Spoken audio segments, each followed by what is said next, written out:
Je vais donc vous présenter un travail qui a été fait donc, dans le cadre du projet TipTop en Rhône-Alpes et qui pose la question des relations paysage-eau et en quoi et comment en fait, ces relations peuvent aider à mettre en place, à aider à la transition agroécologique des systèmes d'exploitation agricole. Et notre travail, ça a été de développer un outil, une interface informatique qui s'appelle Opal et qui a pour objectif donc de simuler dans les paysages ce qui se passe en termes de mouvement d'eau et de mouvement de matière associés à ces déplacements.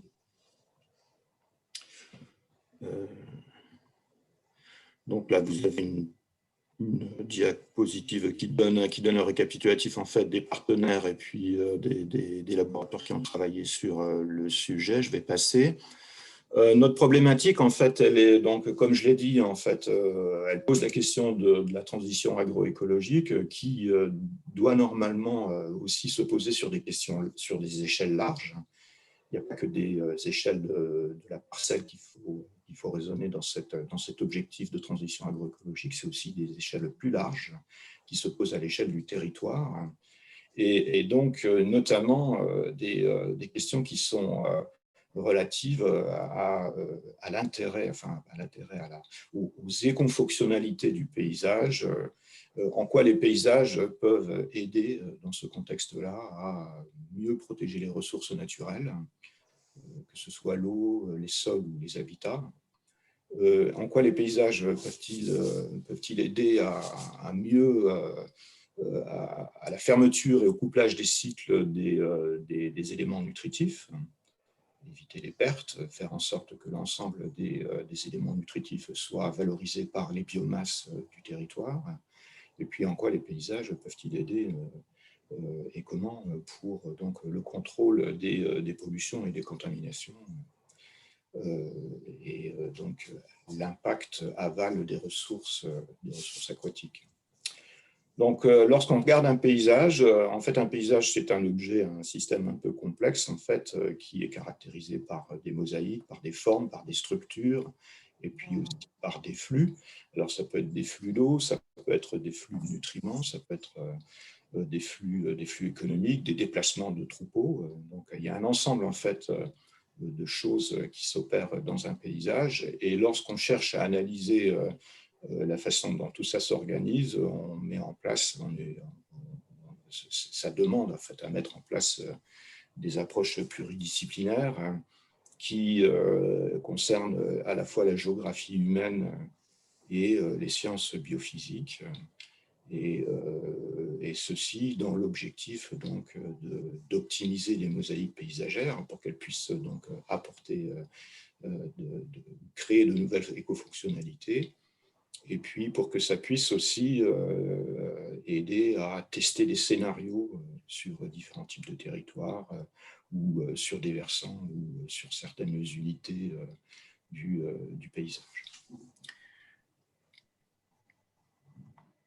Alors, on a développé cet outil en Rhône-Alpes sur une diversité de contextes, bon, compte tenu des contraintes de temps. On a quand même limité ça à trois types de territoires, mais qui sont quand même assez différents les uns des autres, de par déjà leur situation bioclimatique. On a travaillé à la fois sur le collinéen, sur le montagnard, et puis dans des conditions plaines. Ils diffèrent également de par les fonctionnements d'exploitation, le type d'exploitation agricole que l'on a dans ces territoires, avec des systèmes d'élevage, de polyculture-élevage, ou de grandes cultures, voire même de maraîchage. Il y a aussi des différences en termes d'organisation géologique et puis d'hydrosystème, puisqu'on a des sols qui peuvent être soit très filtrants ou qui peuvent éventuellement favoriser des phénomènes de ruissellement de surface, différents types de phénomènes de ruissellement liés à des imperméabilisations. Et puis enfin, des différences qui portent sur la nature des substances, des matières qui sont transférées dans ces paysages, puisque dans ces contextes où on peut avoir à la fois des problématiques de transfert de microbes, de bactéries fécales, que de nutriments ou de matières en suspension. Donc, une grande diversité de situations pour essayer de développer un outil qui puisse être assez générique et puis répondre à un grand nombre de questions qui peuvent se poser déjà en territoire Rhône-Alpes et après, pourquoi pas aussi au niveau national. C'est ce qu'on a essayé de faire en tous les cas, en essayant donc de stratifier notre terrain d'étude avec cette grille de territoire. Alors voilà Opal, donc c'est une interface qui donc propose à l'utilisateur, je ne sais pas si vous voyez, mais enfin, il y a une espèce de workflow qui est au milieu de l'interface qui guide l'utilisateur dans sa démarche de diagnostic. Et depuis l'introduction des données jusqu'à la sortie et donc l'analyse des propriétés du paysage, donc il y a plusieurs boutons qui peuvent être émulés en fonction de l'étape dans laquelle l'utilisateur se trouve par rapport à cette démarche de diagnostic. Et donc tout ça, ça a été donc développé avec déjà en MATLAB, et puis on a aussi utilisé une plateforme de modélisation multi-agent, une plateforme Gamma, avec l'université MIAT de Toulouse, l'UMR MIAT de Toulouse.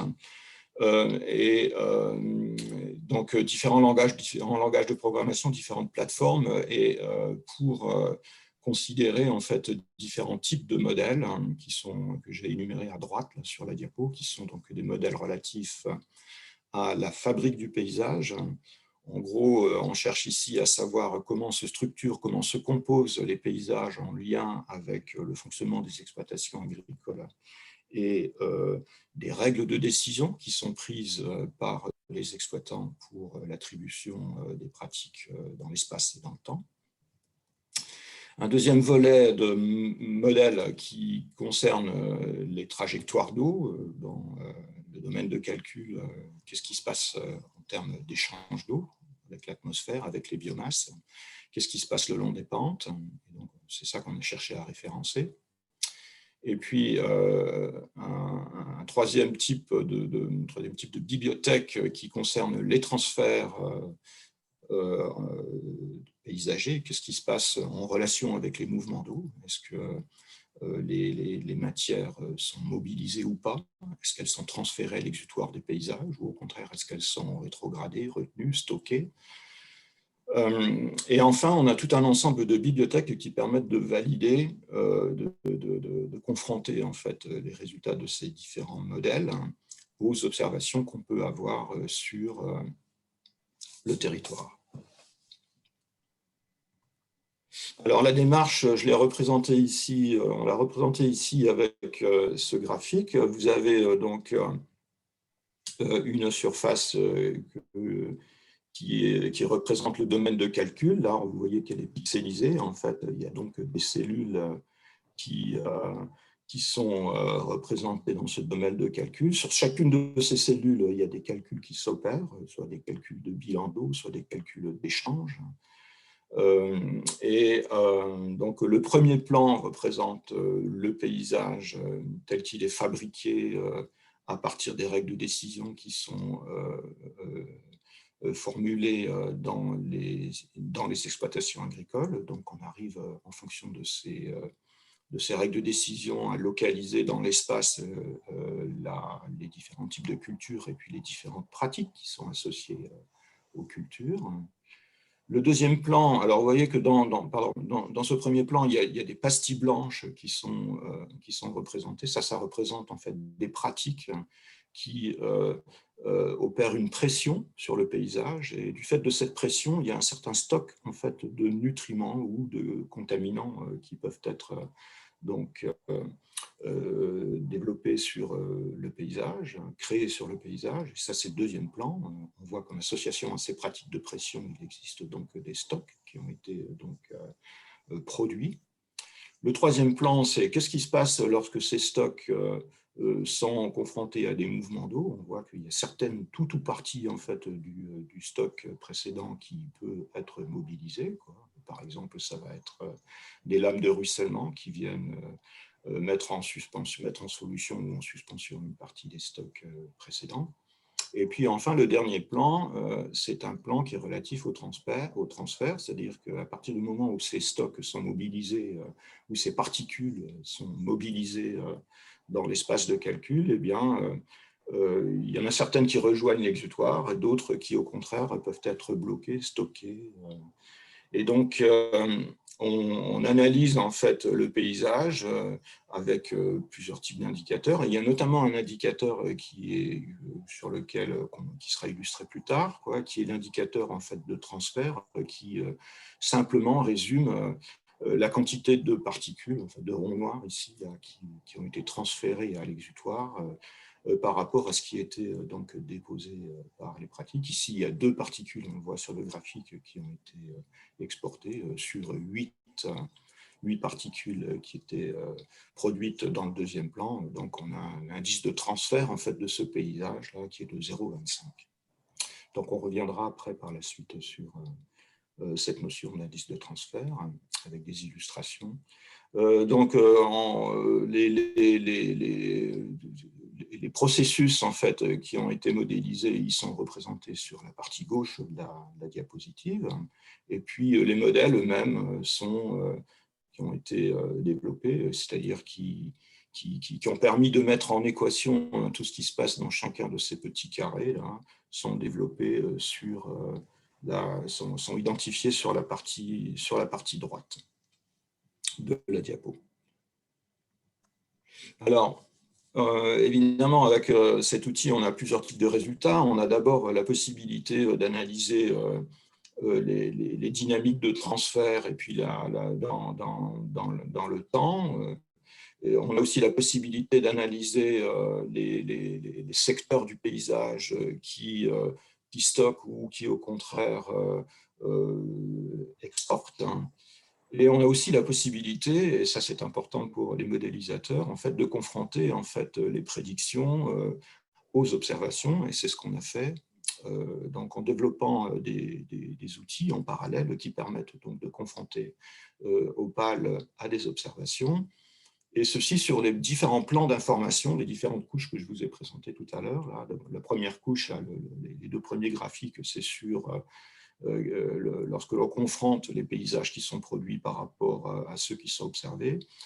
La deuxième, ici, plus centrale, ça concerne, si vous voyez ma souris qui se déplace, ça concerne donc des mises en confrontation, enfin, lorsqu'on confronte les valeurs de débit observés à des débits calculés.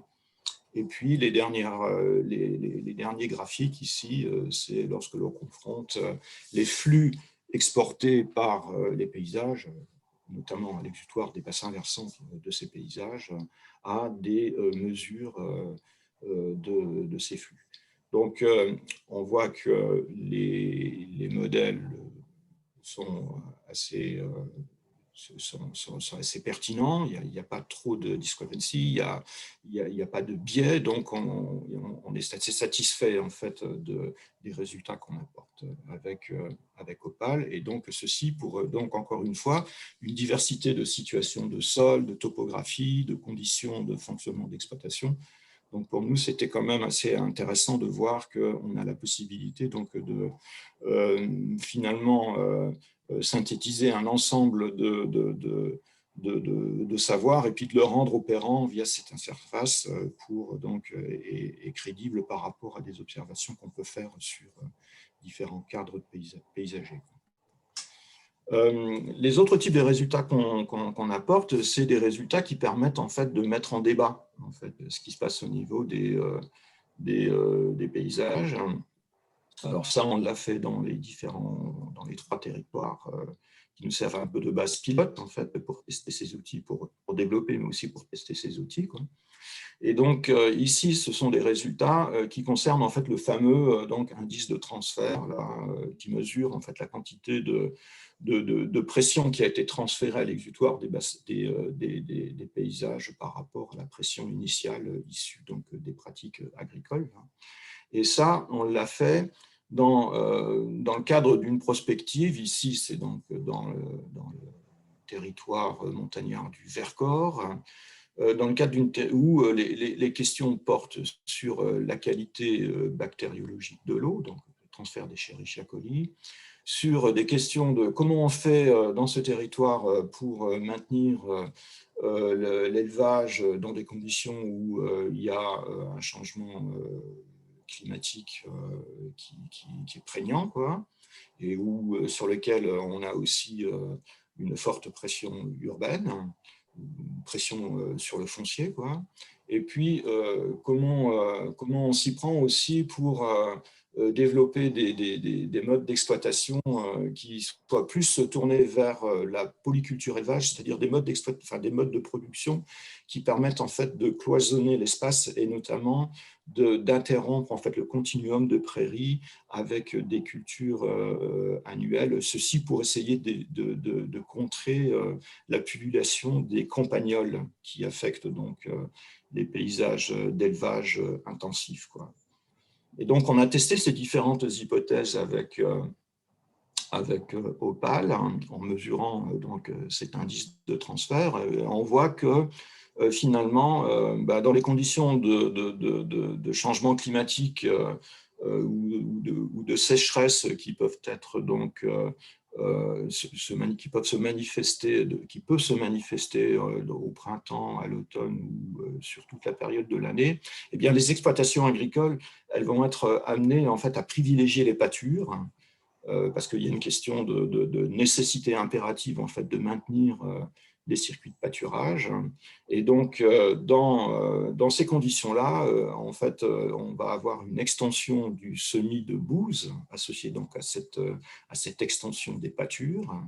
Et qui dit extension de bouse dit et du fait donc en corollaire donc une accentuation, une augmentation en fait du stock d'Escherichia coli associé à ce semis de bouse à la surface des sols qui pourra donc être évacué lors des périodes de ruissellement. Et ce qui fait que on a donc des taux de transfert qui sont beaucoup plus élevés lorsque l'on a des situations contraignantes d'un point de vue climatique qui obligent les exploitants en fait à développer la pâture par rapport à d'autres types d'exploitation des surfaces. Et ça, c'est le même cas en fait lorsque l'on compare en fait des situations actuelles avec des situations où on essaye de cloisonner l'espace en introduisant des cultures non fourragères, d'orge, choses comme ça qui viennent en fait casser les prairies et qui donc là aussi en fait demandent en fait des modifications dans l'attribution des usages des sols avec donc une extension des surfaces pâturées et encore une fois donc une augmentation finalement des pressions d'Escherichia coli à la surface des sols. Donc, Opal a donc permet donc de mettre en évidence ce type de relations qui peuvent exister entre des objectifs de production et puis après des écofonctionnalités. Là, c'est un deuxième type de territoire où là, c'est pareil en fait. Pardon, c'est pas pareil. On est cette fois-ci dans un contexte en fait de grande culture. On se pose la question, ici les acteurs se posaient la question de savoir comment faire pour essayer de limiter en fait l'érosion des sols et les transferts de matière en suspension qui impactent différentes choses, la voirie, mais qui impactent aussi en fait les circulations d'eau à l'aval et donc qui posent beaucoup de problèmes territoriaux en fait dans ces secteurs de grande culture. Donc, par rapport à cette question, les solutions, c'est d'essayer d'évoluer vers des systèmes qui font appel à des pratiques ou à des assolements où les légumes de plein champ, parce que ce sont aussi des systèmes qui ont recours qui sont impliqués dans des productions maraîchères, à des recours à des assolements où les légumes de plein champ sont moins présents, des modifications de pratiques en ce qui concerne le travail du sol par rapport donc, à des questions de labour traditionnel ou de non-labour, ou alors sur des solutions qui permettent donc de recourir au binage des cultures sarclées, d'intensifier le binage ou pas dans les cultures sarclées, ou encore de mettre en place en fait des infrastructures entre parcellaires avec des bandes enherbées ou des haies, quoi. Et donc là aussi, Opal permet donc d'analyser en fait ces différents scénarios avec l'indicateur de transfert et donc permet donc d'opérer un diagnostic et puis finalement de poser des éléments factuels, enfin d'obtenir des éléments factuels sur telle ou telle tendance ou tel schéma d'évolution des territoires qui peuvent être pressentis, quoi. Et donc, ce sont donc des outils qui sont utiles lorsque l'on cherche à mettre en place justement des prospectives et que l'on cherche à évaluer en fait l'impact de ces prospectives sur enfin, l'impact de différents scénarios en fait sur les ressources. Voilà, en gros, c'est donc enfin pour terminer, c'est un travail qui a fait l'objet de différents types de valorisation. Il y a un site du programme qui a été ouvert, sur lequel on a recensé en fait les, les différents éléments relatifs aux objectifs au déroulement du programme. On a aussi des fiches cas types et puis aussi la possibilité d'organiser donc des programmes de formation pour l'utilisation de cet outil. Et puis, donc, il y a aussi des liens de téléchargement qui sont disponibles pour que les utilisateurs puissent donc s'accaparer l'outil, mais aussi l'ensemble, toute la documentation qui permet d'utiliser de façon optimale et efficace Opal. Voilà.